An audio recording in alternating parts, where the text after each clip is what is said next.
Keutamaan sahabat Abu Bakar As-Siddiq. Dia adalah Abu Bakar As-Siddiq, orang yang paling depan dalam membenarkan ucapan Rasulullah, yang digelari Al-Atiq, yang diteguhkan Allah dengan taufik, sahabat Nabi di kampung halaman dan dalam perjalanan, karib kesayangan beliau di semua kebutuhan, teman berbaring beliau sesudah wafat di taman yang diliputi cahaya. Dialah yang disebut secara khusus dalam Az-Zikr Al-Hakim Al-Quran, dengan kebanggaan yang mengungguli seluruh orang-orang yang baik dan berbakti. Kemuliaannya tak lekang di sepanjang zaman. Puncak kemuliaannya tidak terdaki oleh orang-orang yang memiliki perbuatan-perbuatan yang besar dan ilmu-ilmu yang tinggi. Allah yang Maha Mengetahui segala rahasia berfirman, salah seorang dari dua orang ketika keduanya berada dalam gua. Quran Surat At-Taubah ayat 40. Juga ayat dan atsar lainnya, serta nas-nas yang masyhur tentang kemuliaannya, yang tersebar luas seperti matahari, yang lebih utama dari setiap berita yang utama, yang mengalahkan setiap pendebat. Berkenaan dengan Abu Bakarlah, Allah Subhanahu wa Ta'ala menurunkan firman-Nya, tidak sama di antara kamu orang yang menafkahkan hartanya dan berperang sebelum penaklukan Makkah. Quran Surat Al-Hadid ayat 10. Berikut ini hadis dan atsar tentang keutamaan Abu Bakar As-Siddiq. Dari Anas bin Malik, dia berkata, pada malam Gua Sur, yakni malam ketika Nabi Muhammad dan Abu Bakar bersembunyi di Gua Sur dalam perjalanan hijrah menuju Madinah, Abu Bakar berkata, ya Rasulullah, biarkan aku masuk lebih dahulu. Apabila ada ular atau sesuatu, maka aku terkena lebih dahulu sebelum engkau. Beliau menjawab, masuklah. Lalu Abu Bakar masuk dan meraba-raba dengan kedua tangannya. Setiap kali dia melihat lubang, maka dia merobek pakaiannya kemudian menyumpalkannya pada lubang tersebut, hingga dia melakukan hal itu dengan seluruh pakaiannya. Lalu tersisa satu lubang, dan dia pun meletakkan tumitnya di atasnya. Kemudian dia menyuruh Rasulullah masuk. Ketika pagi tiba, Nabi bertanya kepadanya, di mana pakaianmu, wahai Abu Bakar? Dia memberitahu beliau apa yang telah dia perbuat.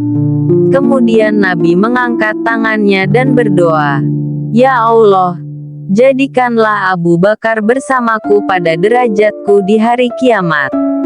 Lalu Allah mewahyukan kepada beliau, sesungguhnya Allah telah mengabulkan doamu.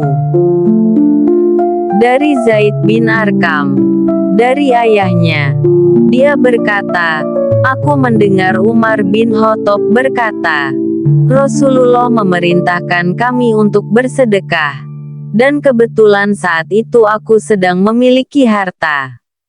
Lalu aku berkata, hari ini aku akan mengalahkan Abu Bakar, seandainya aku memang bisa mengalahkannya di suatu hari. Umar berkata, kemudian aku datang dengan membawa separuh hartaku.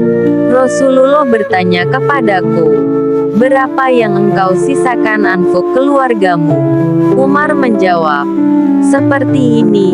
Lalu datanglah Abu Bakar dengan membawa semua miliknya. Rasulullah bertanya, apa yang engkau sisakan untuk keluargamu? Abu Bakar menjawab, aku menyisakan untuk mereka Allah dan Rasul-Nya.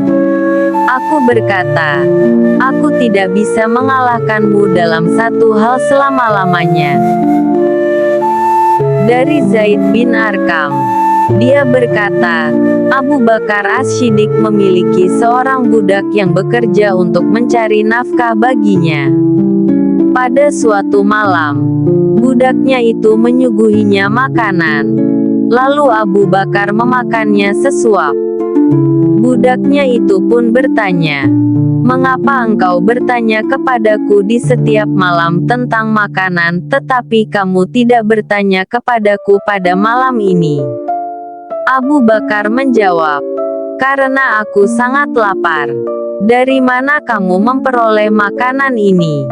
Budak itu menjawab, "Dahulu aku pernah berpapasan dengan suatu kaum di masa jahiliyah. Lalu aku melakukan jampi-jampi kepada mereka, dan mereka berjanji untuk memberiku sesuatu.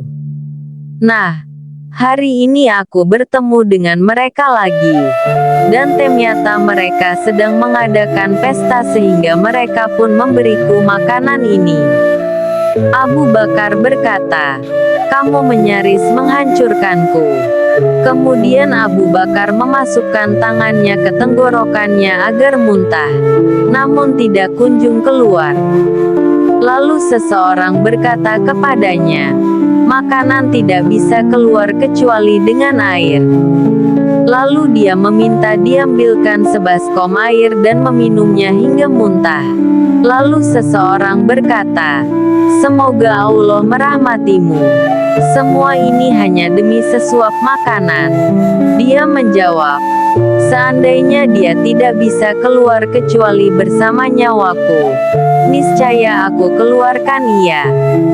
Aku mendengar Rasulullah bersabda, "Setiap jasad yang tumbuh dari makanan yang haram, maka neraka lebih pantas untuknya." Karena itu, aku takut sekiranya ada sebagian dari tubuhku yang tumbuh dari sesuap makanan ini. Dari Urwah bin Zubair. Dari Aisyah radhiyallahu anha dia berkata, "Pada suatu hari aku memakai pakaian baruku. Aku memandanginya dan kagum kepadanya. Lalu Abu Bakar bertanya, 'Apa yang kamu pandangi itu?' 'Sesungguhnya Allah tidak memandangmu saat ini.' Aku bertanya, 'Kenapa?' Dia menjawab, 'Tidakkah kamu tahu bahwa apabila seorang hamba termasuki rasa takjub terhadap perhiasan dunia, maka Tuhannya memurkainya hingga dia menanggalkan perhiasan itu?' Aisyah berkata, "Kemudian aku melepaskan pakaian itu dan menyedekahkannya." Lalu Abu Bakar berkata, "Semoga tindakanmu itu bisa melebur dosamu." Dikutip dari terjemah kitab Hilyatul Aulia jilid 1.